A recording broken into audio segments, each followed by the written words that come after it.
শুরু করবো? আমি তো কিছু দেখতেছি না।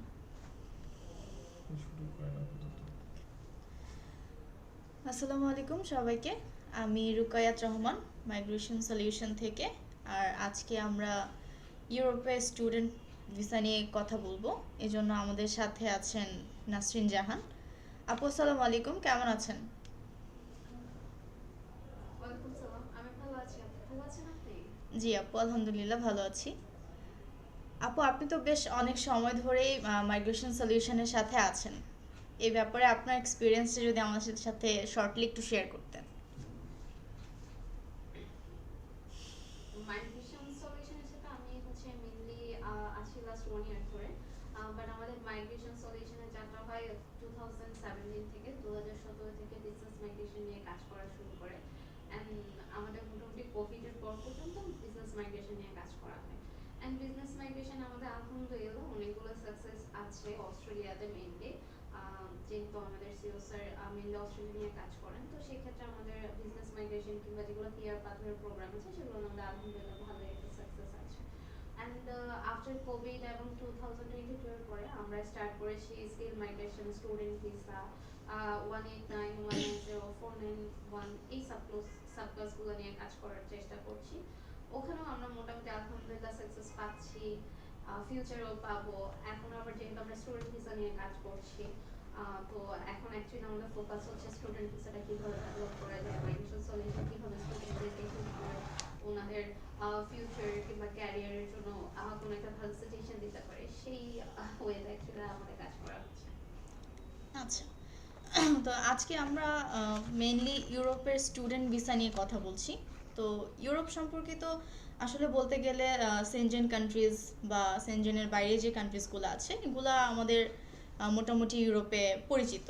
তো এখন স্টুডেন্টদের জন্য আসলে সেনজেনভুক্ত যে কান্ট্রিগুলো আছে ইউরোপের মধ্যে, এগুলো আসলে কেমন আপু? বা আমরা যদি ইউরোপের স্টুডেন্ট ভিসা নিয়ে কথা বলতে চাই, আসলে ইউরোপ সম্পর্কিত আপনি যদি আমাদের একটু নলেজ শেয়ার করতেন। মেইনলি যদি ইউরোপ নিয়ে আগে বলি, আমাদের ইউরোপের যে ব্যাপারটা, মানে অনেকেই চায় যে অস্ট্রেলিয়া কানাডা সবসময় ফার্স্ট একটা চয়েস থাকবে, যে অস্ট্রেলিয়াতে যাবে, কানাডাতে যাবে, অথবা ইউকেতে সেটেল হবে, ইউএসএতে সেটেল হবে। কিন্তু আলটিমেট দেখা যায় যে আমাদের বাংলাদেশ যেহেতু একটা অ্যাভারেজ, আমরা ফ্যামিলি বিলং করি কিংবা একটা মিডল ফ্যামিলি থেকে অনেকেই অ্যাভারেজ ফ্যামিলি থেকে উঠে আসে। তো সেই ক্ষেত্রে দেখা যায় যে অনেক সময় ফার্স্ট ওয়ার্ল্ড কান্ট্রিতে হয় যে অনেকের বাজেটটা হয় না, অথবা তার যে রিকোয়ারমেন্ট অনুযায়ী ফার্স্ট ওয়ার্ল্ড কান্ট্রির সাথে রিকোয়ারমেন্ট গুলো ফুলফিল হচ্ছে না। তো সেই ক্ষেত্রে আমি বলবো যে ফার্স্ট ওয়ার্ল্ড কান্ট্রির সাথে ইউএসএ, ইউকে অথবা অস্ট্রেলিয়া, কানাডার সাথে এখন যদি ইউরোপের Netherland, Belgium, Denmark, Finland, Ireland এই জিনিসগুলোকে যদি কম্পেয়ার করি, সেক্ষেত্রে এরাও কিন্তু খুবই টপ নচ কান্ট্রি। তো যারা অস্ট্রেলিয়া, কানাডার রিকোয়ারমেন্ট গুলো ফুলফিল করে ভিসা পাচ্ছে না, বাট ইউরোপের কোথাও সেটেল করতে চাচ্ছে, সেক্ষেত্রে আমরা আসলে এই কান্ট্রিগুলোকে সাজেস্ট করে থাকি, যেখানে আমাদের ক্যারিয়ার থেকে শুরু করে সেটেলমেন্টের যে ব্যাপারটা আছে সবকিছু খুব প্রপারলি এন্ড পারফেক্টলি হতে পারে আর কি। আচ্ছা, সো বেসিক্যালি এই জিনিসগুলোর উপর ভিত্তি করেই এখন স্টুডেন্টরা ফার্স্ট ওয়ার্ল্ড কান্ট্রিজ থেকে আসলে ইউরোপের দিকে মুভ করছেন বেশি। জি জি। জি। আচ্ছা, তো আপু, ইউরোপের ক্ষেত্রে আসলে বেসিক যে রিকোয়ারমেন্টগুলো থাকছে বা তাদের আসলে অ্যাডভান্টেজগুলো যদি সম্পর্কে যদি আমরা একটু জানতে পারি, যে আসলে তাদের রিকোয়ারমেন্টসগুলো কেমন থাকে বা তাদের যে অ্যাডভান্টেজগুলো বা ডিসঅ্যাডভান্টেজগুলোও যদি আপনি একটু আমাদের সাথে শেয়ার করতে চান। এখানে আসলে রিকোয়ারমেন্ট যদি বলি, ইউরোপের ক্ষেত্রে সবগুলা কান্ট্রির জন্যই সেম রিকোয়ারমেন্ট থাকে। লাইক এটা হতে পারে আপনার, যেমন আমি যদি বলি ডেনমার্কের জন্য, নেদারল্যান্ড অথবা বেলজিয়ামের জন্য ফার্স্ট যে রিকোয়ারমেন্টটা থাকে সেটা আইএলটিএস কিংবা ইংলিশ প্রফিসিয়েন্সি যে রিকোয়ারমেন্টটা, যে মেইনলি কি ধরনের স্কোর লাগছে আন্ডার গ্রাজুয়েট অথবা পোস্ট গ্রাজুয়েটদের জন্য। তো যারা অ্যাকচুয়ালি ইউজিতে অ্যাপ্লাই করতে চাচ্ছে, তো ওদের মিনিমাম স্কোর আইএলটিএস 6 থাকতে হচ্ছে, অথবা টোফেলের এক্সাম দিয়ে ওরা ইউনিভার্সিটিগুলোতে অ্যাপ্লাই করতে পারছে। 6 থাকলে হয় যে কি আপনার যে 6 আছে নো লেস দেন আপনার 5.5 অথবা নো লেস দেন 6, এই স্কোরটা থাকলে হয় যে সবগুলো ইউনিভার্সিটি থেকে শুরু করে সবগুলা কোর্সের জন্য হচ্ছে ওরা অ্যাপ্লিকেবল থাকে।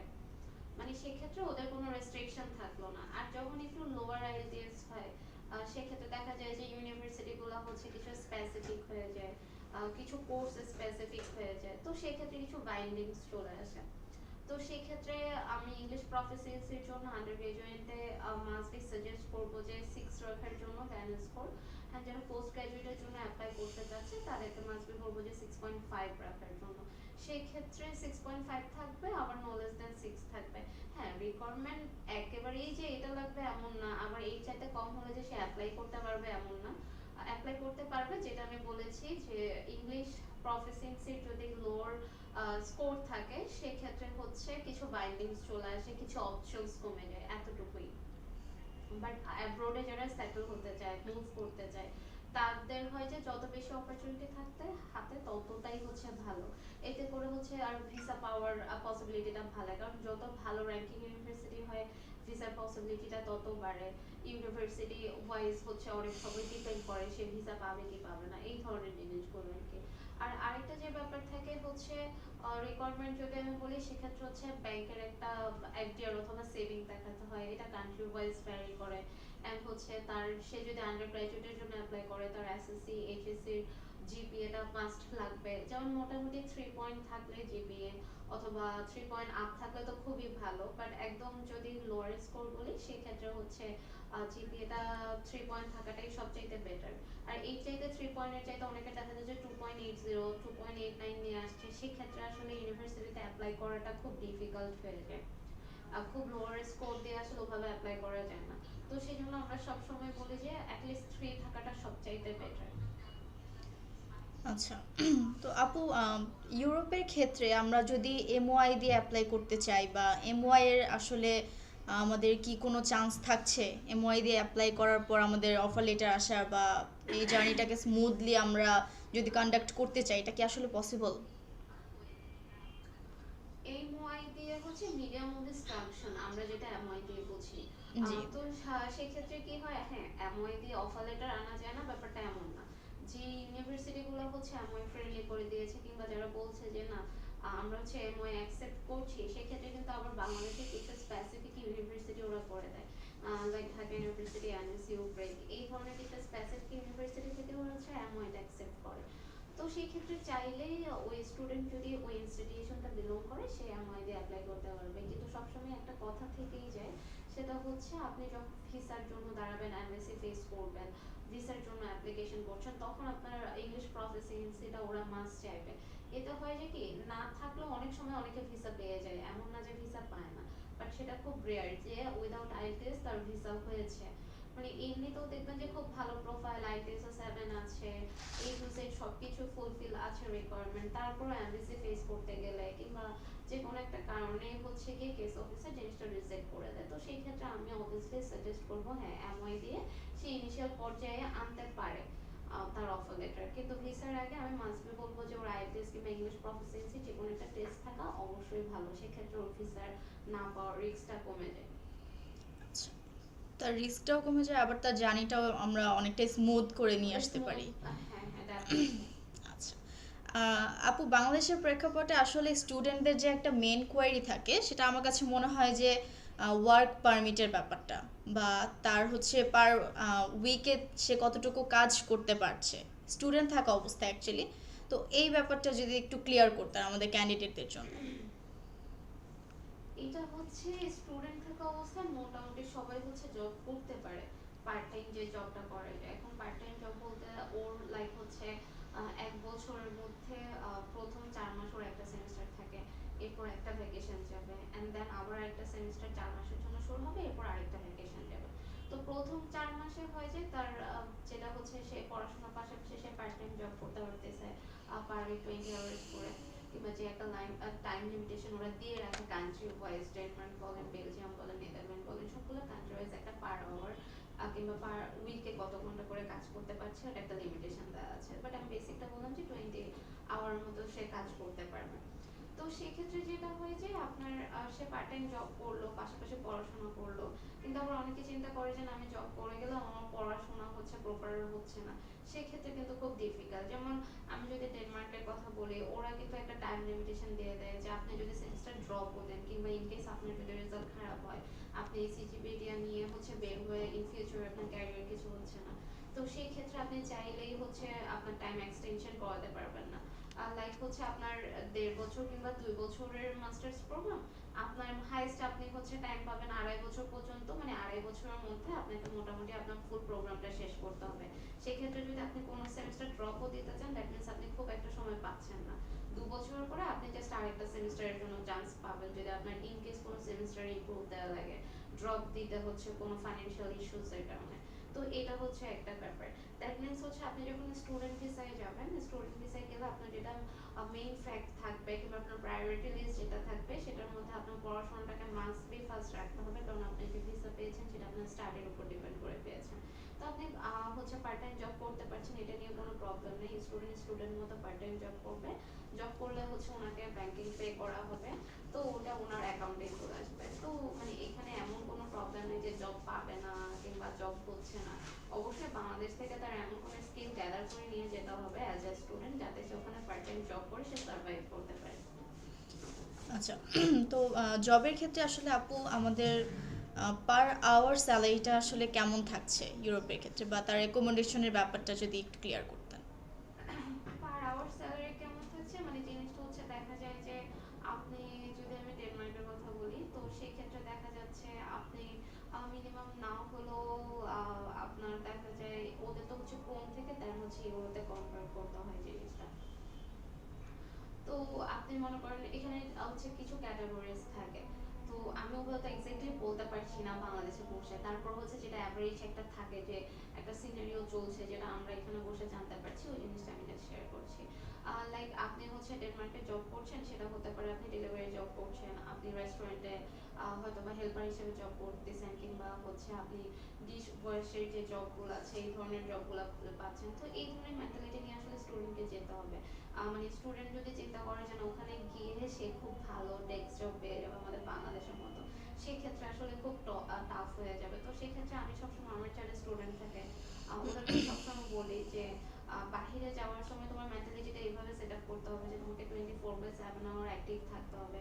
ওখানে তুমি যত বেশি অ্যাক্টিভ থাকবা, তত বেশি তোমার সেটা কাজের অপরচুনিটি থেকে শুরু করে, ক্যারিয়ার অপরচুনিটি থেকে শুরু করে, ফিউচারে একটা ভালো জায়গায় যাওয়া থেকে শুরু করে, অ্যান্ড তার যে স্টাডির যে ব্যাপারটা, সবকিছু খুবই প্রপারলি হবে। কিন্তু সে যদি অ্যাক্টিভই না থাকে, সেক্ষেত্রে কিন্তু জব বলেন, পড়াশোনা বলেন, কিংবা in future after study work পারমিটের যে ব্যাপারটা আছে, কোনোটাই আসলে ওর জন্য সব মানে ডিফিকাল্ট হয়ে যাবে, তখন ম্যানেজ করা পসিবল হচ্ছে না।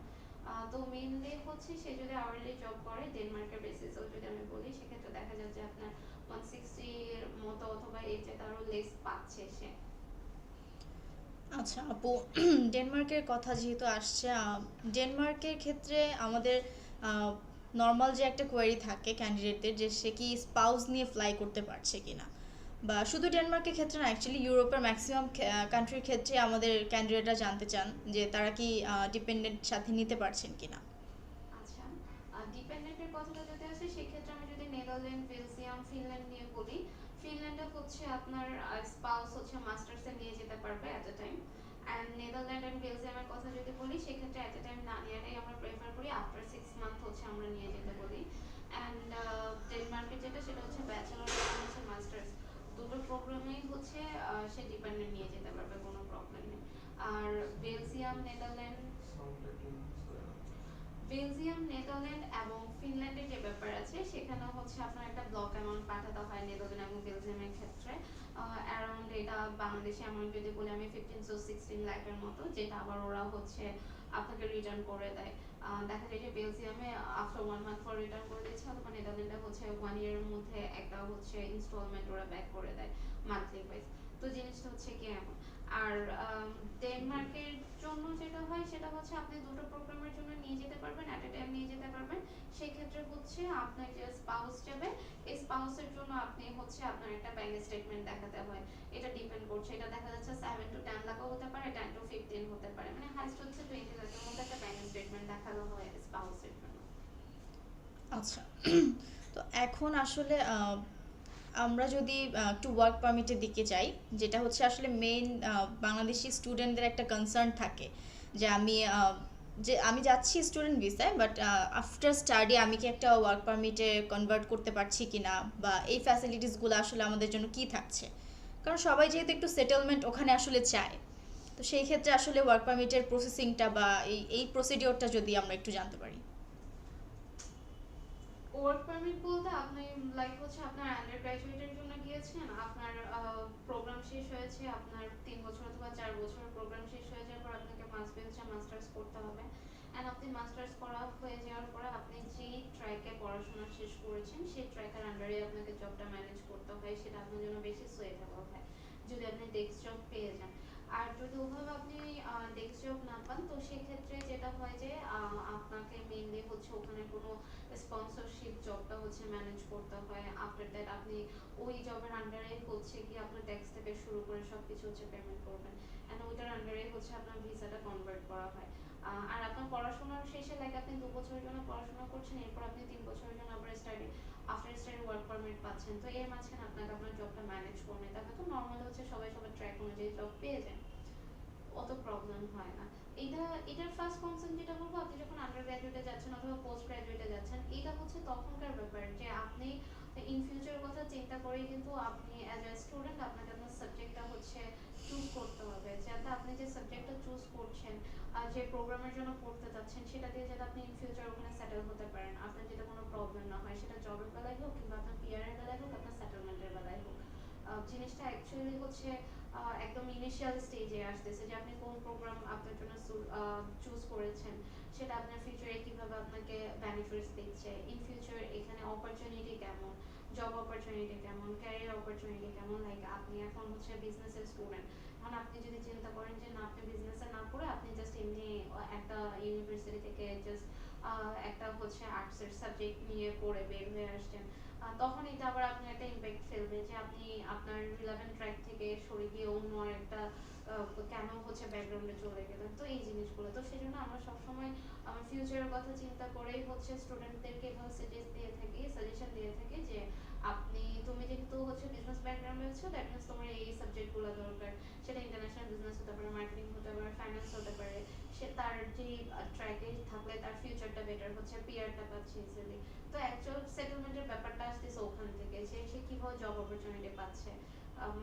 সে তার পড়াশোনা যে ট্র্যাকে শেষ করছে ওই ট্র্যাকে তার স্কিল থেকে শুরু করে এ টু জেড সে যত বেশি ডেভেলপ করবে তত বেশি তার অপরচুনিটিটা বাড়বে। আচ্ছা। আর আপু, এই ক্ষেত্রে ইউরোপে প্রসেসিং টাইমটা আসলে কেমন লাগছে after the application? Processing time বলতে আপনার হচ্ছে মেইনলি প্রত্যেক সবগুলোর তো একটা ইনটেক থাকে, লাইক যেমন আমাদের সবচেয়ে বড় ইনটেক থাকে হচ্ছে সেপ্টেম্বর। জি জি। তো মোটামুটি সেপ্টেম্বরে যে ইনটেকটা থাকে আপনার এটার স্টার্টিং শুরু হয়ে যায় লাইক ফিনল্যান্ডে হচ্ছে জানুয়ারিতে দুটো হচ্ছে সেগমেন্ট ভাগ করে হচ্ছে ফিনল্যান্ডে অ্যাপ্লাই করা হয়। দেন হচ্ছে আপনার ডেনমার্কেও সেম জানুয়ারির মধ্যে অ্যাপ্লাই করতে হয়। দেন হচ্ছে আপনার বেলজিয়াম নেদারল্যান্ডেও হচ্ছে কি আপনার জানুয়ারি ফেব্রুয়ারির মধ্যে অ্যাপ্লাই করতে হয় সেপ্টেম্বর ইনটেকের জন্য। তো মোটামুটি আপনি যদি জানুয়ারি থেকে স্টার্ট করেন আপনার অ্যাপ্লিকেশন, আপনার অফার লেটার আসা মনে করেন ডেট থেকে 2 মাসের মতো হয়ে যাচ্ছে, অফার লেটার আপনার হাতে পেয়ে যাচ্ছেন। এরপর আপনি যখন অফার লেটার পাচ্ছেন আপনাকে যেই ওরা ডিপোজিটটা করে দিতে বলে সেমিস্টার ফি, আপনাকে সেমিস্টার ফিটা ডিপোজিট করে দিতে হয়। তো ডিপোজিট করে দেওয়ার পরে আপনাকে আপনার ভিসার জন্য অ্যাপ্লাই করতে হয়। তো আপনি আপনার ভিসার জন্য যখন অ্যাপ্লাই করবেন, আপনার যদি সাথে স্পাউস থাকে সেটা শুধু ফিনল্যান্ড এবং ডেনমার্কের জন্য, আপনি আপনার স্পাউস নিয়ে যেতে পারবেন। আর হচ্ছে তখন দুজনের জন্য ভিসা অ্যাপ্লাই করবেন, ভিসা অ্যাপ্লাই করে আপনার হচ্ছে ডিসিশন আসতে মোটামুটি 1 থেকে 2 মাসের মতো সময় লাগে। তো মোটামুটি দেখা যায় যে আপনার যদি সেপ্টেম্বর ইনটেকও হয় আপনার হচ্ছে অগাস্টের মধ্যে আপনার ডিসিশন এসে আপনি সবকিছু রেডি করে ফ্লাই করতে পারছেন। আচ্ছা। তো আপু, এখন আসি একটু পিআর এর ব্যাপারে। আমাদের যেহেতু সবারই একটা ইচ্ছা থাকে বাইরে পিআরটা নেওয়া বা আমরা বাইরের দিকে সিটিজেনশিপটা পাওয়া। তো স্টুডেন্ট তার পড়াশোনা শেষে তার যে পিআর ফ্যাসিলিটিসগুলো, আসলে পিআর ফ্যাসিলিটিস সম্পর্কে আমরা একটু জানতে চাই, একটু ক্লিয়ার হতে চাই আপনার কাছ থেকে। পিআর এর জন্য যেটা হয় সেটা হচ্ছে মানে এক একটা কান্ট্রির জন্য কিন্তু আপনার এক এক ধরনের রিকোয়ারমেন্ট থাকে। লাইক আমি যদি ইউরোপের মধ্যে জার্মান বলি, আমাদের স্টুডেন্টদের কিন্তু জার্মানের মধ্যে মানে জার্মানে অ্যাজ এ স্টুডেন্ট ভিসা পাওয়া খুব টাফ হয়ে যায়। যেমন আমরা সবাই জানি যে এখনো অ্যাম্বাসিডর পেতে আমাদের প্রায় 1 বছর 8 মাস কিংবা অলমোস্ট 2 বছর মতো একটা সময় লেগে যায়। তো কিন্তু ইউরোপে আপনি যদি ইউরোপের মধ্যে জার্মানি একবার এন্ট্রি করতে পারেন সেক্ষেত্রে আপনার জন্য খুব ভালো, সেখানে আপনার জব অপরচুনিটি থেকে শুরু করে এ টু জেড সবকিছু ফ্যাসিলিটি ভালো। তো আমি যদি জার্মানির পিআর এর কথা বলি সেক্ষেত্রে আপনাকে দেখা যায় যে জার্মানে অলমোস্ট আপনার না হলেও 5 বছর থাকতে হয়, এবং ওদের যে জার্মান ল্যাঙ্গুয়েজটা আছে লোকাল ল্যাঙ্গুয়েজ সেটাতে মাস্ট বি আপনাকে হচ্ছে B1 লেভেলটা থাকতে হয়।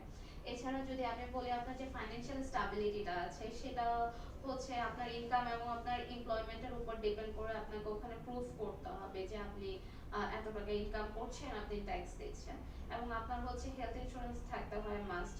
অ্যান্ড আপনার যেটা হচ্ছে ওদের পিআর এর জন্য অ্যাপ্লাইয়ের জন্য আপনার যে ক্যারেক্টার সেটার একটা গুড ক্যারেক্টার সার্টিফিকেট ওখানে সাবমিট করতে হয়। তো আলটিমেটলি আপনার মোট কথা হচ্ছে আপনি 5 বছর স্টে করলেন জার্মানে, আপনার যে ল্যাঙ্গুয়েজ প্রফিসিয়েন্সি আছে ওদের লোকাল ল্যাঙ্গুয়েজের B1 লেভেলটা থাকবে, এন্ড দেন হচ্ছে ফাইন্যান্সিয়াল আপনার জবের উপর ডিপেন্ড করে 5 বছর ইনশাল্লাহ মানে সবাই জিনিসটা হয় যে স্টাবলিশ হয়ে যায়।